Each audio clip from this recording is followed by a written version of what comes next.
Hello everyone, welcome back. हम pharmaceutics 1 chapter number 5 पढ़ रहे थे, जिसमें था साइज रिडक्शन। हम इसके अंदर मेथड्स देख रहे थे कि हमारे पास कौन कौन से मेथड्स है जिससे हम साइज को रिड्यूस कर सकते हैं। तो हमने जैसे कि कटिंग मेथड देखा था, ठीक है, इम्पैक्ट मेथड देखा था। उसी को आगे बढ़ाते हुए आज हम नेक्स्ट देखते हैं एट्रिशन। सो जो बेसिकली एट्रिशन मेथड है ना, इसमें होता क्या है एट्रिशन में, जो प्रेशर अप्लाइड करते हैं कंप्रेशन के लिए, कोई मटेरियल है उसको क्या कर रहे हैं, कंप्रेस्ड कर कर तोड़ रहे हैं। तो कंप्रेस्ड करेंगे तो एक प्रेशर तो अप्लाई करना पड़ेगा। अगर कोई मटेरियल है उसके ऊपर प्रेशर अप्लाई करके उसको कंप्रेस कर रहे हैं तो उस मेथड को बोलेंगे एट्रिशन, ठीक है। Surfaces are moving relative to each other. क्या रहता है लाइक एट्रिशन में क्या करेंगे कि हम जैसे कि ऐसा हम बोल सकते हैं कि लाइक अगर आपने ना पेसर मोटार देखी है, उसमें क्या है, नीचे जो हमारा एक सरफेस है ना, पत्थर का, ठीक है, और पत्थर का या फिर कांच का भी हो सकता है, और उसके ऊपर मटेरियल है, उसके ऊपर सेम वही दोबारा से पत्थर या फिर कांच है। उनको आपस में हम क्या कर रहे हैं, प्रेशर से प्रेशर अप्लाई कर रहे हैं, है ना, उनको मूव करा रहे हैं। हमारा प्रेशर मोटर कैसा होता है, लाइक ऐसा एक, ये नीचे हमारा मेटल का रहता है और एक ये रहता है ना। अब हम क्या कर रहे हैं, इस पे और इस पे मूवमेंट मूवमेंट करते हैं ना, जैसे ओखली में हर किसी ने देखी है, उस तरह से रहता है। तो एक तरह से प्रेशर अप्लाई करते हैं जो कि कंप्रेशन करता है मटेरियल पे, उनको तोड़ता है। और इसके अंदर सरफेसेस को रिलेटिव टू ईच अदर, मतलब एक दूसरे के ऑपोजिटली, कभी इधर कभी उधर, ऐसे ऐसे लाइक हम इसको क्या करते हैं, मूवमेंट में लेके आते हैं, मूव करते हैं। अगर हम लेबोरेटरी में देखें तो साइज रिडक्शन पेंसिल और मोटार से जो हम करते हैं वो एट्रिशन का ही पार्ट है। अगर हम लार्ज स्केल पे देखें तो हमारे रोलर मिल था, तो हमने अपनी लास्ट वीडियोस में पढ़ा है रोलर मिल के बारे में, है ना। क्या होता है, सिलेंडर से होते हैं ना वो लाइक मेटल के भी हो सकते हैं, वो हमारे बड़े बड़े स्टोन्स के भी हो सकते हैं। तो एक रोलर की तरह ना, जैसे कि रोड रोलर होता है, किसी चीज को प्रेशर देके कंप्रेस करता जाता है, तोड़ देता है, वही चीज है ये, ठीक है, लार्ज स्केल पे। सो एट्रिशन तो यही था। नेक्स्ट एक हमारे पास क्या आता है, अभी हमने पिछले क्लास में इम्पैक्ट भी पढ़ा था। इम्पैक्ट में क्या होता है, अभी थोड़ा समझना आप। इम्पैक्ट में क्या था कि ना, एक हमारा कुछ सॉलिड सा है ना, सॉलिड एक सरफेस है, उसके ऊपर समझ लो विंग्स जैसे, नाइफ जैसा कुछ लग गया है या सिलेंडर कुछ लग गया है, ठीक है ना, वो मूवमेंट कर रहा है। और जो पार्टिकल है वो स्टेशनरी है, वो मूवमेंट करते करते पार्टिकल भी बार बार हिट कर रहा है एंड पार्टिकल टूट रही है, या फिर हमारी जो सरफेस है वो स्टेशनरी और पार्टिकल्स मूव कर रहे हैं। तो उसमें हमने क्या पढ़ा था इम्पैक्ट में कि या तो पार्टिकल स्टेशनरी होगा तो जो हमारी मील है वो मूवमेंट करेगी। अगर मील हमारी स्टेशनरी है तो पार्टिकल मूवमेंट करेगा। ये हमने इम्पैक्ट में पढ़ा था। अब एक हमारा ना, क्यों ये मैं बता क्यों रही, क्योंकि ना अभी हम पढ़ेंगे कॉम्बिनेशन कर दिया इम्पैक्ट का एंड ट्रिशन का। इम्पैक्ट में तो क्या है, एक मूवमेंट है, राउंड राउंड मूवमेंट हो रही है ना। तो वो चीज एट्रिशन में क्या, एक प्रेशर देके कंप्रेशन किया जा रहा है। तो आप यहाँ पे समझिए, ये वो मेथड है जिसके अंदर कंप्रेशन भी दिया जा रहा है, एक प्रेशर अप्लाई कर रहे हैं कंप्रेस करके, है ना, और एक मूवमेंट से भी तोड़ा जा रहा है, लाइक प्रेशर भी दिया जा रहा है, मूवमेंट भी दिया जा रहा है। तो कॉम्बिनेशन कर दिया। सो जिसका मैकेनिज्म होता है इम्पैक्ट और एट्रिशन का, वो कंबाइंड होता है। और वो क्यों बनाते हैं हम इस मील में, क्योंकि उनको बहुत ज्यादा अच्छा रिजल्ट मिल जाता है, ठीक है। इसका एग्जाम्पल आता है हमारा बॉल मिल। बॉल मिल में देखिए क्या होता है, प्रिंसिपल इसका इम्पैक्ट और एट्रिशन के ऊपर काम करता है। कंस्ट्रक्शन में क्या जाता है, consist of two hollow cylinder which mounted on metallic frame such as a way that it can be rotate on longitudinal axis. कुछ नहीं करना होता, एक सिलेंडर है ना, एक सिलेंडर ले लो, खाली सिलेंडर ले लो, ठीक है, वो चाहे मेटल का बना हो, ज्यादातर तो मेटल का ही होता है ना, मेटल का बना हो, इस तरह से ले लो। लेकिन सिलेंडर है, इसे लॉन्गिट्यूडिनली रोटेट करता रहे, है ना, मान लो पीछे सिलेंडर है, इसे लॉन्गिट्यूडिनली गोल गोल गोल गोल रोटेट करता रहे, ठीक है। Cylinder contain balls that occupy 30 to 50% of mill volume. Cylinder के अंदर हम क्या रखते हैं, बॉल्स रखते हैं, ठीक है। मेटल की ही बॉल्स होती हैं, अलग अलग साइज की, अलग अलग शेप की, बहुत तरह की मार्केट्स में हम बनाते हैं बॉल्स को। तो सिलेंडर है, उसके अंदर इन बॉल्स को रखना है जो कि 30 to 50% मील की वॉल्यूम को ऑक्यूपाई करेगी। आगे देखते हैं। हमें बात ध्यान क्या रखनी है, weight of ball remains constant. अगर हम कोई एक बैच तैयार कर रहे हैं, उसके अंदर हमें क्या करना है कि भाई एक बार में हमने वेट करके बॉल्स डाल दी, बार बार चेंज नहीं करना, उनका वेट कांस्टेंट रखना है, साइज कांस्टेंट रखना है, क्योंकि जो साइज है ना बॉल का वो डिपेंड होता है size of feed and diameter of mill. ठीक है, मील कितनी बड़ी है, मील का खुद का डायमीटर कितना है, उसके अकॉर्डिंग भी बॉल का साइज जाएगा। और या फिर तुम फीड क्या डाल रहे हो, बड़ा हार्ड मटेरियल है, वेट है, ड्राई है, कम है, ज्यादा है, क्या साइज है उस फीड का, उसके ऊपर भी बॉल का साइज डिपेंड करता है, क्योंकि उनको तोड़ेगा तो बॉल ही ना। Cylinder and balls are made up of metal, sometimes cylinder and balls lined with rubber, रबड़ से भी इनके ऊपर कवरिंग रहती है।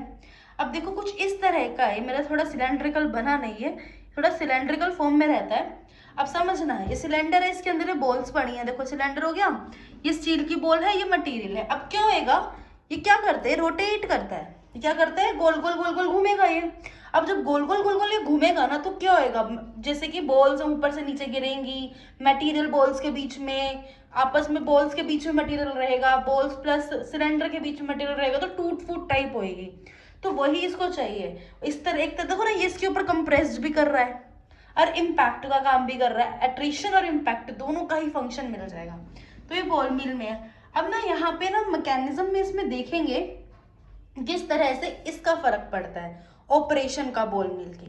अगर आप ना जिसकी स्पीड है, सिलेंडर की स्पीड है, वो बहुत ज्यादा कर दोगे, तो देखो अगर मान लो उसकी स्पीड कम है, तीन सिचुएशन है, एक स्पीड कम कर दी, तो अब सोचो बॉल्स और मटेरियल यहीं तक रह जाएंगे। जैसे कि एक मशीन में कपड़े धुलते हैं ना, अब सोचो मशीन आपकी, देखो मशीन कैसे कपड़े धोती है, एक बार ऐसे जाती है, एक बार ऐसे जाती है, सपोज करो, है ना, ऐसे ऐसे ऐसे ऐसे जा रही है, वो सिर्फ इतना ही जाए, ठीक है, और वो रुक जाए, हाफ मूवमेंट हो तो कपड़े नहीं धुलेंगे। तो इसमें भी क्या है, हाफ थोड़ा सा घूमता है, इतना स्लो है कि वो यहीं रहते सारे मटेरियल, ये मटेरियल यहाँ तक पहुंच ही नहीं पाता है, तो ये भी काम का नहीं है। ठीक है, अब मान लो आपने दे दी हाई स्पीड देने पे वो सिर्फ साइड साइड में रहे, बीच में आपका सारा का सारा पार्टिकल बच जाएगा, साइड में सारे आपके यहाँ पे बॉल्स चले जाएंगे, तो उससे भी कोई फायदा नहीं है। एक करेक्ट स्पीड देनी होती है, उसके बारे में भी हम बात करेंगे, कौन सी स्पीड करेक्ट होती है। उस केस में सबसे बेस्ट रहता है, सबसे अच्छा साइज रिडक्शन होता है, उसका डायग्राम कुछ इस तरह से होता है कि बॉल्स हमारी साइड में भी है और बीच में भी है, यानी कि एक कोने में जाकर रुक गई है वो। ठीक है, तो बॉल मिल की वर्किंग समझिए। Drugs to be grounded put into cylinder end of mill and rotated, drugs है उसको सिलेंडर में डाल दिया और उसके अंदर बॉल्स भी डाल देंगे, ऑफ कोर्स उसको रोटेट कर दो। Speed of rotation is very important, जो मैंने भी बताई थी, है ना। अगर लो स्पीड रहेगी तो जो मास है बॉल का will slide over the rolls each other, rolls के साइड में ही स्लाइड होती जाएगी और निग्लेजिबल साइज रिडक्शन होगा, इधर ही साइड्स में रह जाएंगी, तो कोई साइज रिडक्शन होएगा ही नहीं।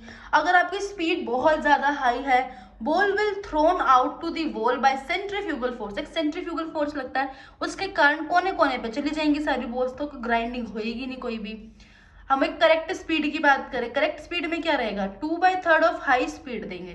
करेक्ट स्पीड क्या रहता है, जो आप हाई स्पीड दे रहे थे ना उसी का 2/3 कर दो, इतना कम कर दो, 2/3 कम कर दो हाई स्पीड का, तो उसी में अगर सेंट्रीफ्यूगल फोर्स क्रिएट होएगा, ठीक है, और वो जो सेंट्रीफ्यूगल फोर्स क्रिएट होगा ना वो अच्छे वाला होगा कि कुछ आपकी साइड्स में भी रहेंगे, कुछ बीच में भी रहेंगी। देखो balls, result balls are carried almost to the top of the mills, ज्यादातर बॉल्स मिल के टॉप में रहती हैं, ठीक है, एंड फॉलिंग, फिर वो यहाँ से नीचे गिर जाती है, फिर वो ऊपर उठेंगी फिर नीचे गिर जाएंगी, फिर ऊपर उठेंगी फिर नीचे गिर जाएंगी, ऐसे ही चलता रहता है इनका।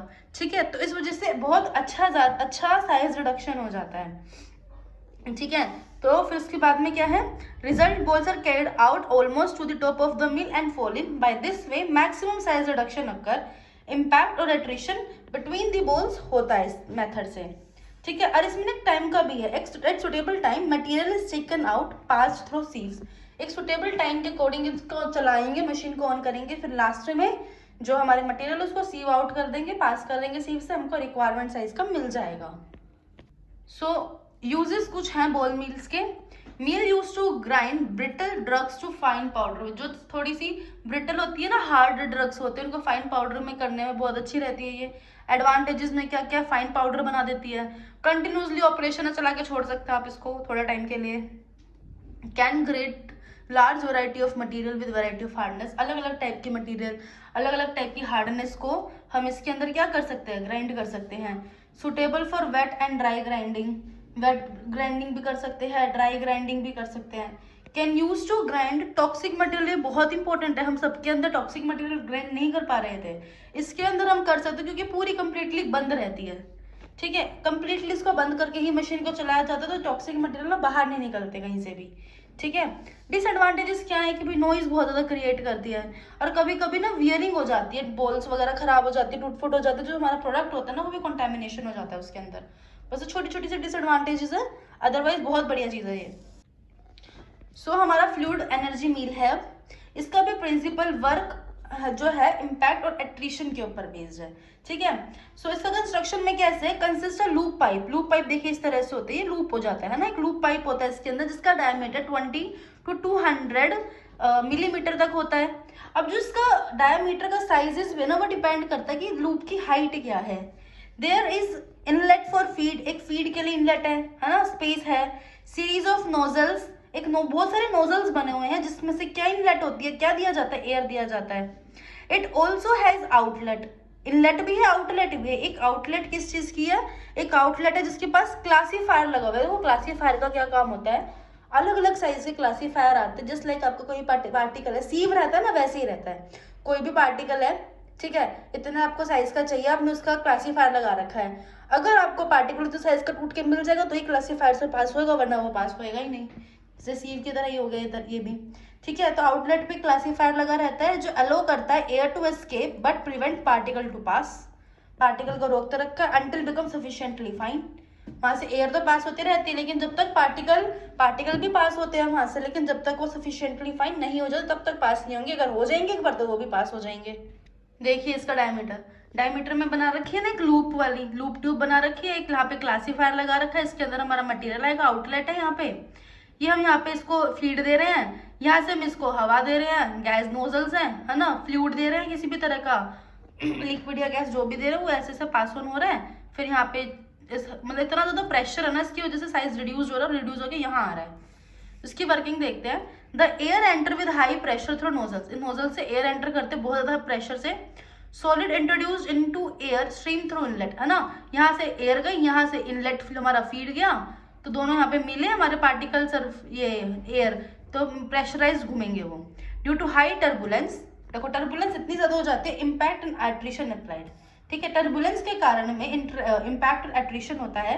Fine particle collected through classifier, जो क्लासीफायर लगा हुआ है यहाँ से फाइन पार्टिकल को कलेक्ट कर लेते हैं। Fluid energy reduced particle size 1 to 20 micron, जो फ्लूइड एनर्जी मील है ना ये पार्टिकल साइज को 1 to 20 माइक्रोन तक तोड़ती है। यूजेस हम इसके देखते हैं, यूजेस में है mill is use to grind heat sensitive material to fine powder. हमारी ये प्रॉब्लम होती थी कि है ना हीट सेंसिटिव मटेरियल को हम नहीं रिड्यूस कर पाते थे, क्योंकि किसी भी मशीन में डालेंगे वहाँ हीट जनरेट होगी, खराब हो जाएगा। बट जो फ्लूइड एनर्जी मील है वहां से हम यूज कर सकते हैं उसको हीट सेंसिटिव मटेरियल को फाइन पाउडर में कन्वर्ट करने में। Use to grind drug required high degree of purity, ऐसे ड्रग जिनको प्योरिटी बहुत ज़्यादा चाहिए उनको भी हम इसमें ग्राइंड कर सकते हैं।